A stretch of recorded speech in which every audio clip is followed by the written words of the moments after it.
how to change text to speech voice on your video on TikTok app.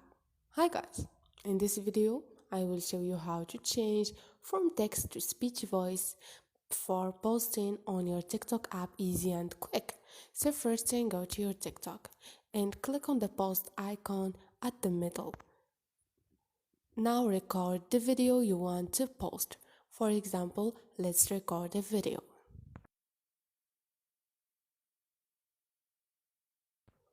And this is the video. All you need to do now, write a message. Click on the check icon. And now all you need to do is click on text and write something. For example, this one. Click on done, and all you need to do is keep clicking on the screen on the text and click on text to speech. Hello.